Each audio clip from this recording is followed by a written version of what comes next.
Good morning, children. How are you? I hope you all are waiting the remaining part of this chapter. Are you enjoying it? Okay. So let's start. The page number 85, unit 8, the chapter The Visitor, and the page number 85, and the paragraph number is 24. So are you ready? Okay. Again she had to think and again she was able. अब दोबारा उसने सोचा, उसको सोचना पड़ा कि क्या करें. ये छोड़ने जाने वाले हैं, वो छोड़ने जाने वाला है मुझे, अब क्या करें. But she was able to decide.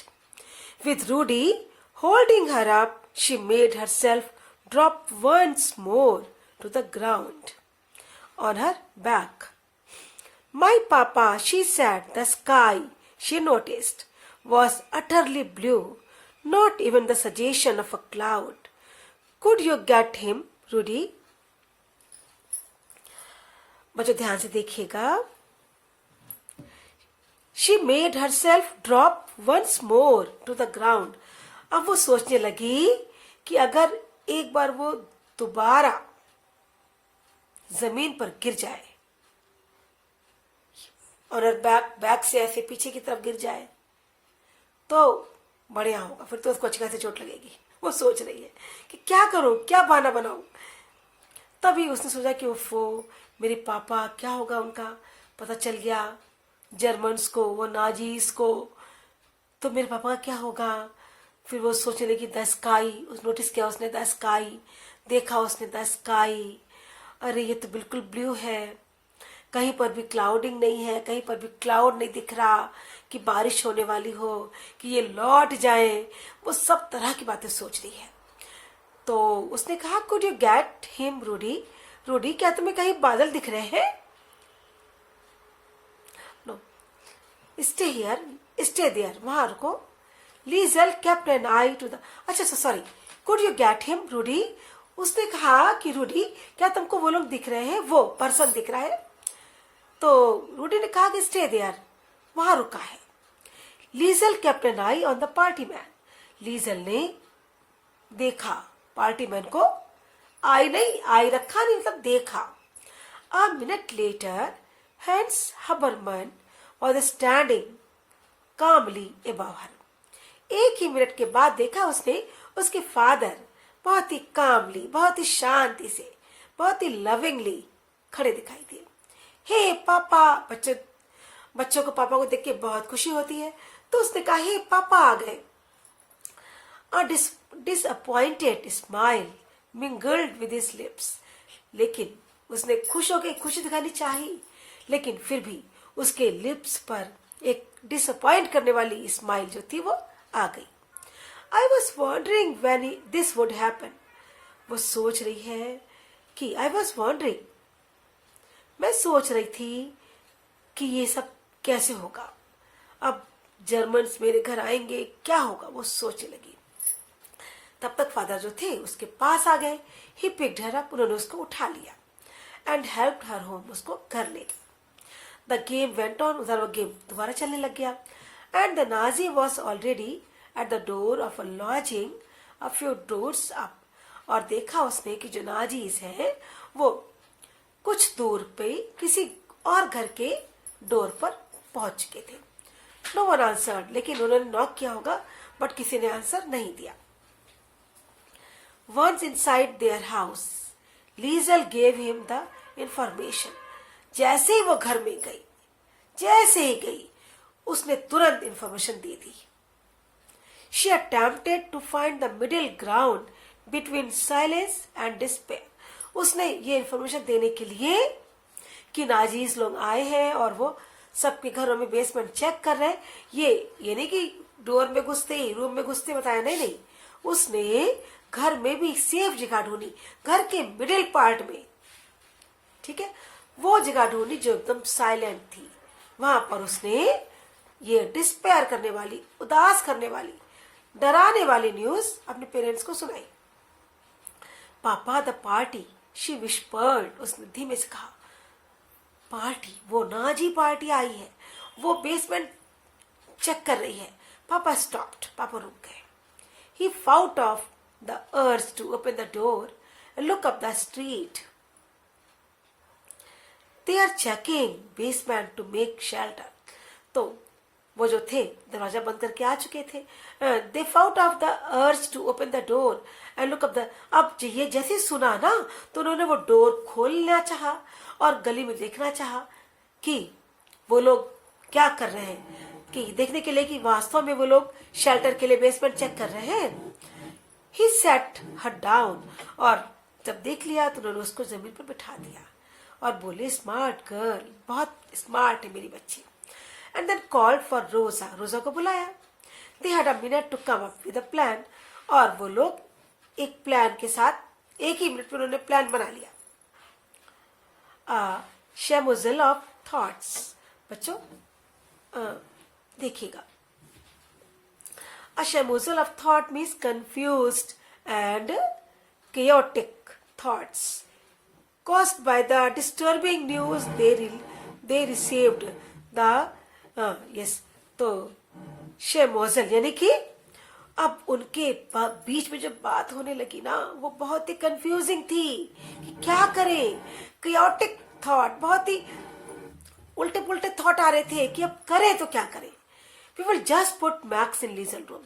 तो जल्दी से, क्योंकि समय नहीं है, वो पिछले वाले घर में आ चुके, किसी भी मिनट किसी भी पल वो उनके घर में आ सकते. तो उन्होंने कहा चलो इसको हम लीजल के घर रूम में रख देते हैं. Was mama's suggestion. मम्मा ने कहा कि चलो उस पर्सन को, मिस्टर मैक्स वैंडनबर्ग को हम लीजल के रूम में रख देते हैं. अंडर द बेड या बेड के नीचे कर देते हैं उसको.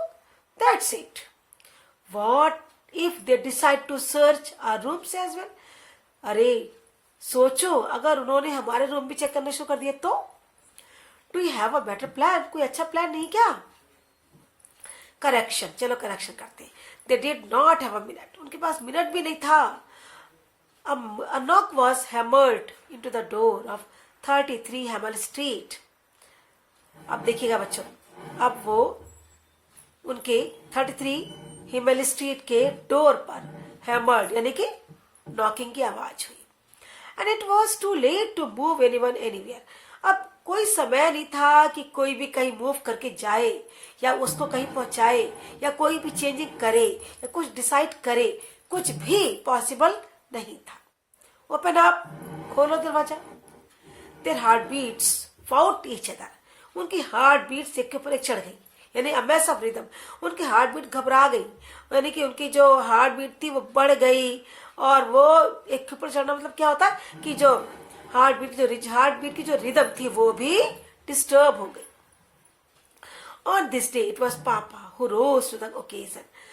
तो लीजल कह रही है कि पापा ही पर्सन थे जो ऐसी कंडीशन में कुछ ना कुछ अच्छा करते थे.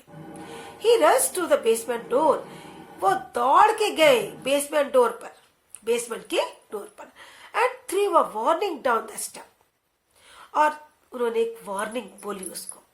व्हेन ही रिटर्न, जब वो आए यानी कि सेकंडों में जब वो आए, he spoke fast and fluent.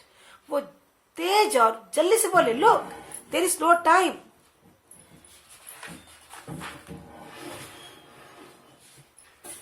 Yes children, look there is no time to tricks. यानी कि अब कोई टाइम नहीं है कि हम ट्रिक चले. कोई टाइम नहीं है कि हम लोग चाले चले, डिसाइड करें, प्लान बनाए. कोई टाइम नहीं है. पेज नंबर बच्चों 86. We could distract him 100 different ways. हम चाहे तो उनको 100 डिफरेंट तरीके से डिस्ट्रैक्ट कर सकते हैं, उनके ध्यान को भटका सकते हैं. But there is only one solution. लेकिन केवल एक सोल्यूशन है. He eyed the door and summed up nothing. उन्होंने डोर को देखा और कहा लेकिन अब कुछ नहीं हो सकता. That was not the answer Rosa wanted. Rosa जो थी ऐसा आंसर नहीं चाह रही थी. Her eyes widen. उसकी आंखें डर से चौड़ी हो गई. नथिंग, कुछ नहीं हो सकता. Are you crazy?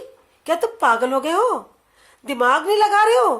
कुछ नहीं हो सकता तो कुछ नहीं, कुछ भी हो जाएगा अब तो. The knocking resumed. Continue knocking होने लगा। पापा वॉज स्ट्रिक्ट, पापा बहुत ही अपनी जगह पर बिल्कुल स्ट्रिक्ट थे। नथिंग मीन्स नथिंग, कुछ नहीं तो कुछ नहीं। We don't even got down there, हम लोग नीचे भी नहीं जा सकते। Not a care in the world, अब हम किसी की परवाह नहीं कर सकते, ना उसकी ना खुद की। एवरीथिंग स्लोड, सब कुछ स्लो हो गया। रोजा एक्सेप्टेड इट, रोजा ने इसको एक्सेप्ट कर लिया। Clinched and distress, which meaning tense with fear and anxiety. रोजा के चेहरे पर टेंशन थी, एग्जाइटी थी, डर था, भय था, चिंता थी कि अब क्या होगा। शी shook her head, उसने अपना सिर हिलाया and proceeded to answer the door, और डोर की ओर बढ़ी कि डोर खोले और वो जो कुछ पूछते हैं उसका आंसर दे। लीजल, पापा वांट, पापा ने वार्निंग दी। लीजल, जस्ट स्टे काम, अंडरस्टैंड, बिल्कुल शांत बनी रहो, शांत दिखो, सस्पिशियस मत दिखो, डरी हुई मत दिखो, बिल्कुल निर्भीकता से कामली अपनी जगह बैठी रहो, समझी। Yes papa, she tried to concentrate on her bleeding leg, उसने अपना ध्यान अपने लेग पर लगाया जिस पर ब्लीडिंग हो रही थी। आहा, उसने आवाज निकाली कि आहा, दर्द होता है तो आवाज ऐसी बच्चे निकालते, बड़े भी। एट द डोर पर Rosa was still asking the meaning of this interruption when the kindly party man notice Liesel, और बच्चों देखिए फॉर्चुनेटली सबसे आगे वही पार्टी मैन था जो काइंड था, जो लीजल से मिल चुका था। वो रोजा से आंसर पूछ रहा था, क्वेश्चन पूछ रहा था तरह तरह के कि भाई इतनी देर में क्यों डोर खोल रहे हो, क्या इंटरप्शन था, क्या प्रॉब्लम थी। द मैनिकल फुटबॉल प्लेयर, तभी देखा उसने लीजल को तो उसने खुद ही उसको नाम दे दिया। अरे वो फुटबॉल प्लेयर जिसको कि उसने कहा था कि स्टूपिड है, कि ये इसको मैड है, क्रेजी है, इसे खेलना नहीं आता, चलना नहीं आता। अरे वाह, ये तो ये लीजल है। ही ग्रिन्ड, उसने ग्रिन मतलब लाफ्ड विथ शोइंग टीथ, उसने दांत दिखा के वो हाथ हंसा। हाउ इज द नी, तुम्हारे घुटना कैसा है। You don't usually imagine the Nazi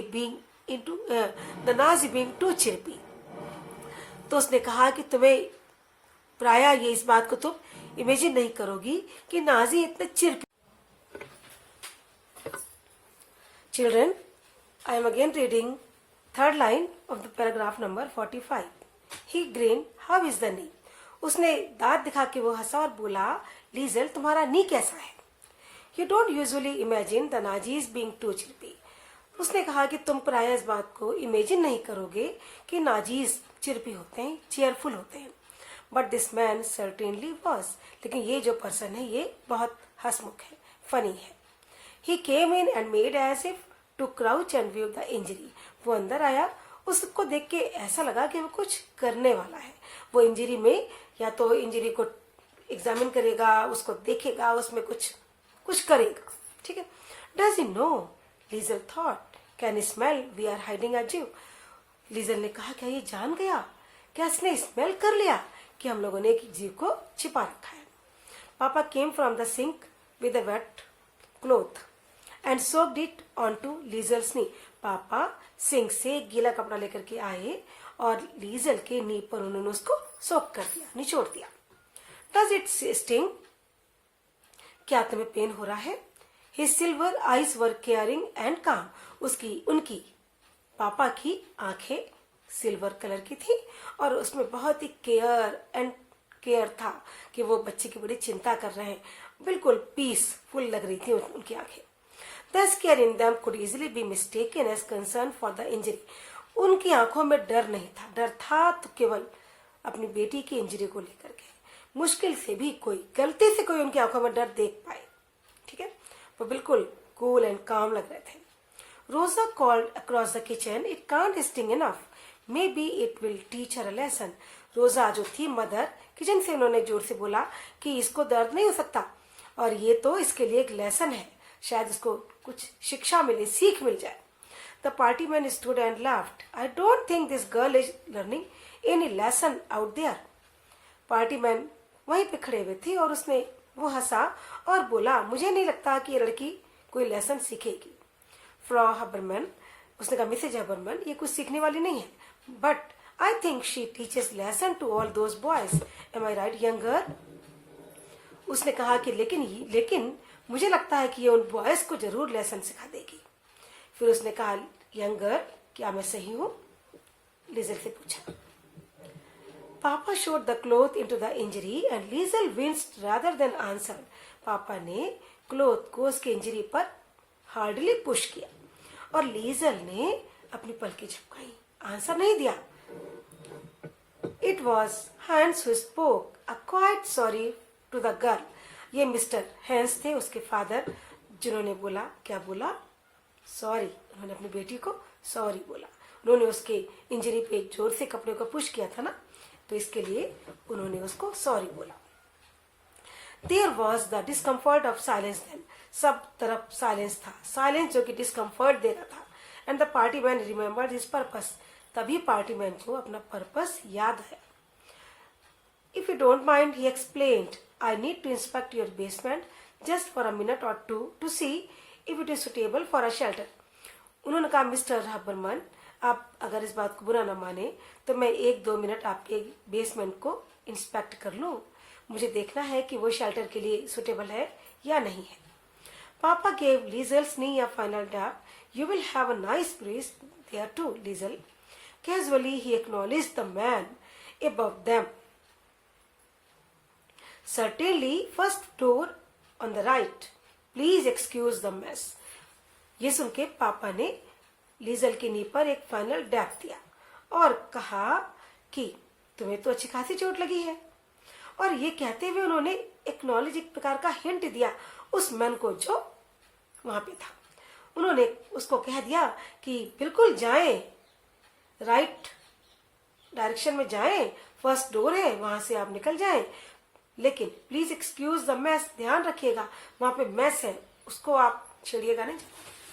मतलब वहां पे जो जाली वाली होती है ना बेसमेंट के ऊपर, वो पड़ेगी, उसको आप ध्यान दीजिएगा, वो बिगाड़िएगा नहीं। Okay children, I think it is over for today. Tomorrow you will read the remaining part of this chapter. Okay, till then, goodbye and bye.